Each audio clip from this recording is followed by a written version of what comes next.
Gary Ridgway, born February 18th, 1949, an American serial killer known as the Green River Killer. He was initially convicted of 48 separate murders committed between the early 1980s and late 1990s. As part of his plea bargain, another conviction was added, bringing the total number of convictions to 49, making him the second most prolific serial killer in United States history, according to confirmed murders. Now, most of Mr. Ridgway's victims were alleged to be sex workers and other women in vulnerable circumstances, including underage runaways. Before his identity was known, the media gave him his nickname after the first 5 victims were found in the Green River. His main method was strangling his victims, usually by hand, but sometimes with ligatures. After strangling them, he would dump their bodies in the forest and overgrown areas in Kings County, often returning to their bodies to engage in acts of necrophilia. Gary Ridgway was born on February 18th, 1949 in Salt Lake City, Utah, the second of Mary and Thomas Ridgway's 3 sons. His home life was somewhat troubled. Relatives have described his mother as demeaning and have said that while young, he witnessed more than one violent argument between his parents. His father was a bus driver who would often complain about the presence of sex workers. Growing up, Mr. Ridgway would have a lot of bedwetting problems until the age of 13. His mother would wash his genitals after every episode.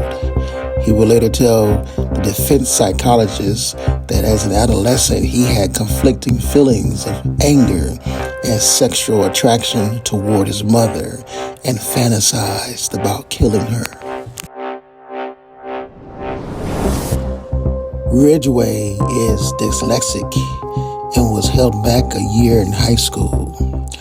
When he was 16, he stabbed a 6-year-old boy who survived the attack. Ridgway had led the boy into the woods and then stabbed him through the ribs into his liver. In stated documentations, Ridgway's IQ was recorded as being in the low 80s. Ridgway graduated from Tybee High School in 1969 and married a female at the age of 19, Claudia Craig. He joined the United States Navy and was sent to Vietnam, where he served on board a supply ship and saw combat. During his time in the military, Ridgway had frequented sexual intercourse with sex workers and contracted gonorrhea. Although angered by this, he continued his activity without protection. His marriage ended within a year. When questioned about his arrest, friends and family described him as a friendly but strange. His first 2 marriages resulted in divorce because of infidelities by both partners. His second wife, Marcia Winslow, claimed that he had placed her in a chokehold. In past times, Ridgway would read the Bible and begin crying after every sermon. Despite his beliefs, Ridgway continued to solicit the service of sex workers and wanted his wife to participate in sex in public and inappropriate places, sometimes even in areas where the victims' bodies were later discovered. According to women in his life, Ridgway had an insatiable sexual appetite. His 3 ex-wives and several ex-girlfriends reported that he demanded sex from them several times a day, Often, he will want to have sex in public area or in the woods. Later, Ridgway himself admitted to having a fixation with sex workers, with whom he had a love-hate relationship. Sometimes he would complain about their presence in the neighborhood, but he also took advantage of their services regularly. In a statement by him in the plea bargain, Gary Ridgway said that he hated prostitutes and didn't want to pay them for sex. Some have speculated that Ridgway was born or torn between his lust and his stench for religious beliefs. Mr. Ridgway, while married to his second wife, Marcia, he had a baby boy. Talking about a man who's responsible, clearly, for killing at least 49 women. He would pick up sex workers and murder them, and then dispose of their bodies in clusters. Throughout the 1980s and the 1990s, Ridgway is believed to have murdered at least 71 teenage girls and women near Seattle and Tacoma, Washington. In court statements, Mr. Ridgway later reported that he had killed so many that he lost count. A majority of the murders occurred between 1982 and 1984.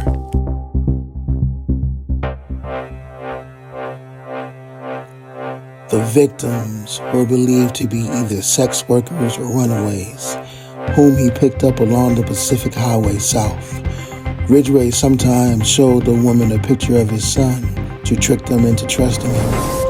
They would engage in sexual activity, and after minutes of intercourse from behind, Ridgway would wrap his forearm around the front of their necks and use the other arm to pull back as lightly as he could, strangling them. He killed most victims in his home, his truck, or a secluded area.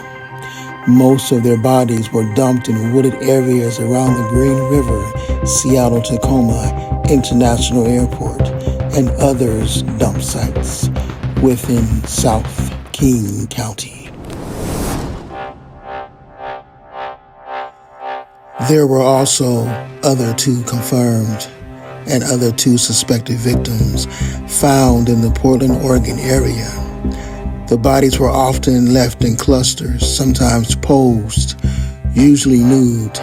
He would sometimes return the victims' bodies and engage in necrophilia with the bodies.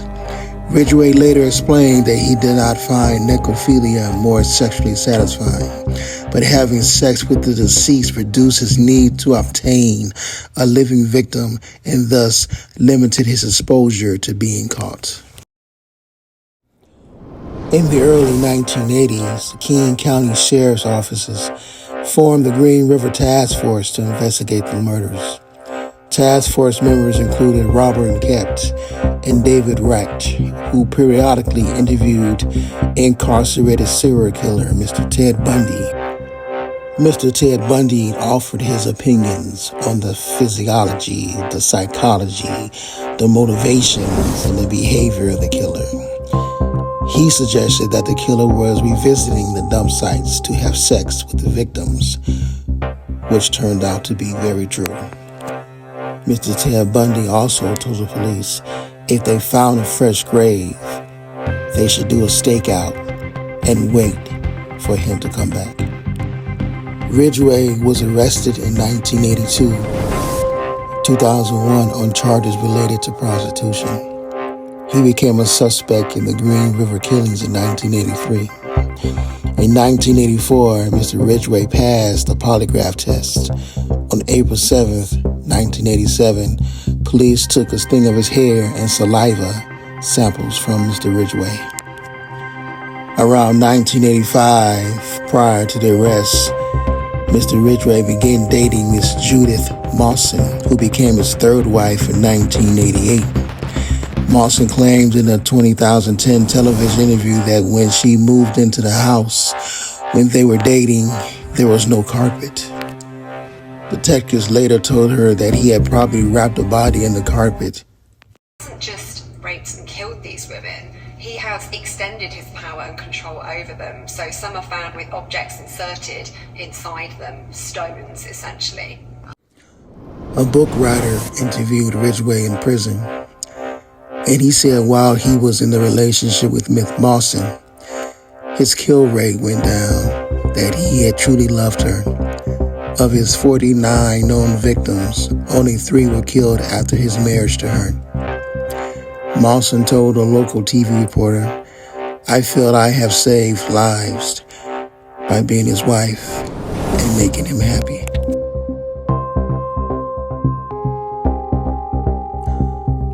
On November 5th, 2003, Ridgway entered a guilty plea to 48 charges of aggravated first-degree murder as a part of his plea bargain, agreed back in June, that would spare him execution in exchange for his cooperation in locating the remains of his victims and providing other details.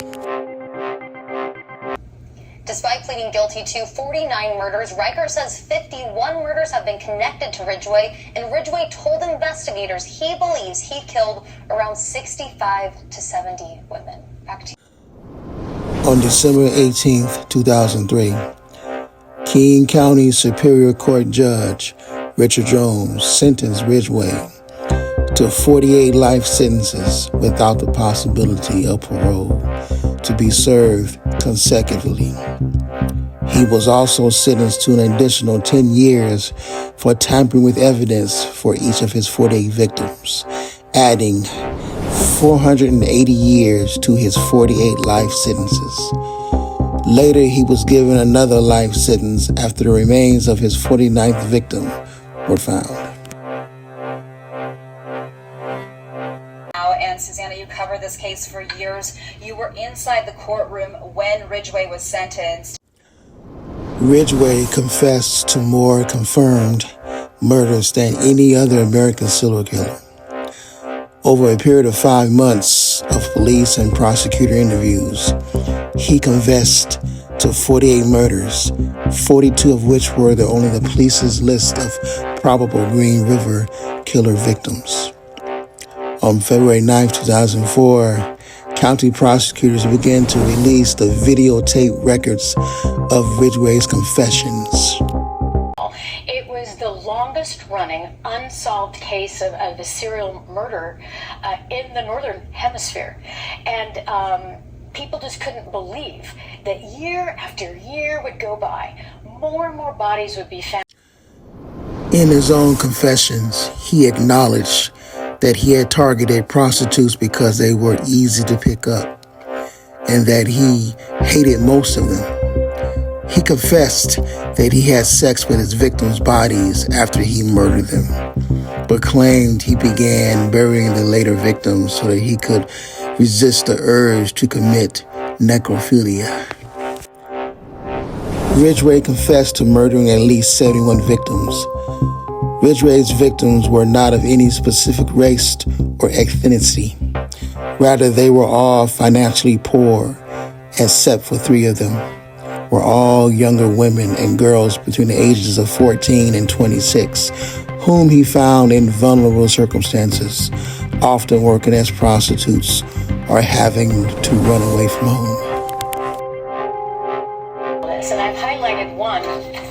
That is right here. It says Jane Doe B-17. That is Lorianne. At the time, they didn't know her name. So now this line right here, and bless this family for waiting so long. Now we could put a name and a face to Jane Doe B-17. Mr. Ridgway, as of May 24th, 2023, he is still on solitary confinement and currently confined at the Washington State Penitentiary located in Walla Walla. I hope you guys enjoy this unfortunate story for all the murder victims by Gary Ridgway. A lot more coming from Tombstone Whispers. I'm Mr. Wade and Mrs. Crime. We will bring it to you. Till then,